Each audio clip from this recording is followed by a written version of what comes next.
एक छोटे से गांव में एक गरीब परिवार रहता था। तुम दोनों जाकर देख के आओ कि खेत में गेहूं तैयार हो गया है कि नहीं। क्या बताऊं सीमा, मेरे तीनों बच्चे बहुत नालायक हो गए हैं। क्या बताऊं भैया, माता श्री धीरे धीरे अब वृद्धावस्था में हो रही है और हम लोग को पीछे काम के लिए पड़ी हुई है। नहीं भाई साहब, माता श्री अभी बुजुर्ग नहीं हुई है। वो यह सोच रही है कि कितना जल्दी हम लोग लायक बन जाएं और उनकी जिम्मेदारी को उठा लें। नहीं भैया, पिताश्री देखो कितने शांत रहते हैं। अभी कुछ देर रुको, अभी माता श्री आती हुई होंगी और देखो कितना डांट पड़ेगा हम लोग को। क्या कर रहे हो नालायको, तुम लोग कब सुधरोगे? लगता है कि मुझे अपने मृत्यु से पहले मर जाना पड़ेगा।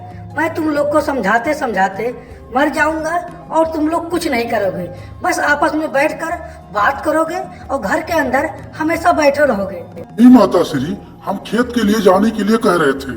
चलो कोई बात नहीं, मैं आज शाम को सोचा हूँ कि चलो मैं तुम लोग का परीक्षा लेता हूँ कि कौन सा मेरा बेटा सबसे बड़ा होशियार है और कौन सा बेटा मेरा नालायक है। मैं तुम्हें कुछ पैसे देता हूँ और बाजार जाकर तुम लोग कुछ खरीद कर लेके आओ, जिससे मेरा पूरा घर भर जाए और मुझे देखने में अच्छा ही लगे। उठो, तुम लोग तैयार हो जाओ और सामान लेने के लिए बाजार में तुरंत ही निकल जाओ। अब तीनों लड़के अपने पिताजी के सामने बैठकर सोच रहे थे और अगले सुबह वो लोग बाजार में कुछ लेने के लिए निकल जाते हैं। क्या चाहिए भैया तुम्हें? आज चाहिए, ले लो उसे। भैया मुझे एक थैली में रखा हुआ ढेर सारा कचरा चाहिए, क्योंकि मुझे पूरे घर में भरना है इसे। छोटा लड़के की बारी आती है। वह बहुत बुद्धिमान था। वह एक सेठ के पास जाता है और उनसे एक धूप अगरबत्ती लेता है और एक दिया लेता है। यह सब लेकर वह घर लौट आता है। अरे नालायक, तुम ये सब क्या लाए हो जो पूरा घर कचरा कर दिए हो मारकर? तुम्हें समझ में नहीं आ रहा है ये कचरा घर में क्यों लेके आए हो? पता नहीं कहाँ से तुम इतने नालायक हो गए हो। चलो ठीक है, मेरा पहला बेटा नालायक था, अब तू भी इतना नालायक हो गया है।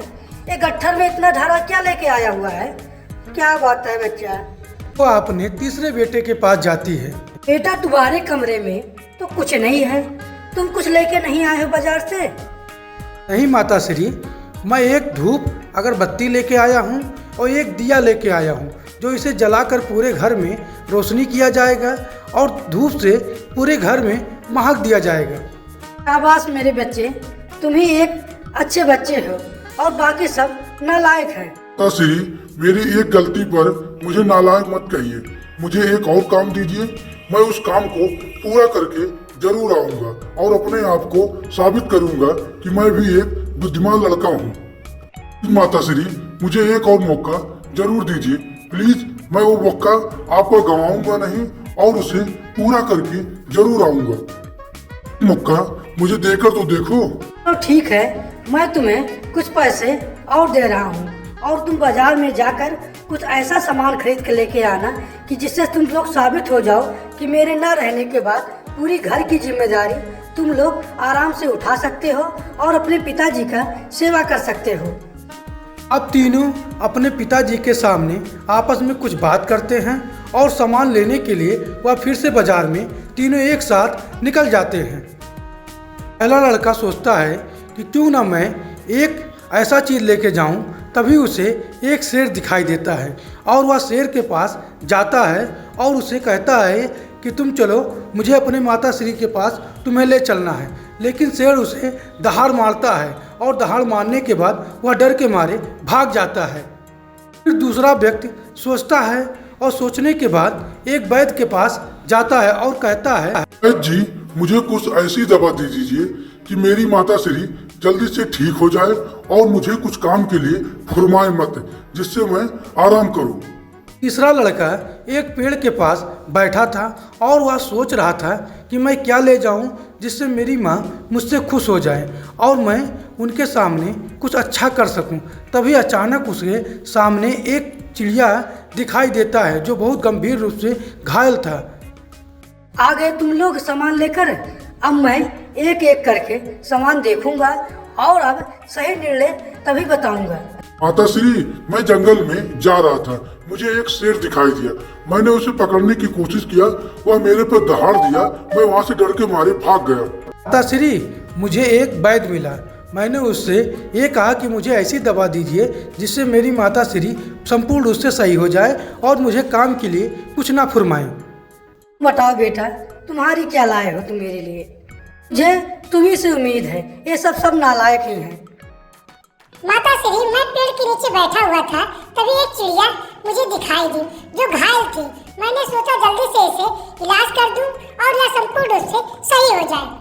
मुझे कुछ नहीं सूझा, सबसे पहले मुझे यही सूझा।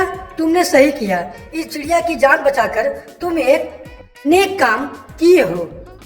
लेकिन ये दोनों नालायक, एक नालायक मेरे लिए बाघ लेके आ रहा था कि मुझे खा ले जाए, और दूसरा नालायक मेरे लिए जड़ी बूटियां लेके आया था कि मैं इसे काम फुरमा ना सकूं। वाह रे मेरे बेटे, ऐसे बेटे मैंने सपनों में नहीं सोचा था। मेरे न रहने के बाद तुम लोग कैसे अपने जीवन का गुजारा करोगे? माता श्री, मुझसे गलती हो गई है। अब हम दोनों सुधर जाएंगे और अपने जीवन को अच्छी तरह से जिएंगे। मैं ये वादा कर रहा हूँ कि मैं ऐसी गलती नहीं करूँगा। मैं यही चाह रहा हूँ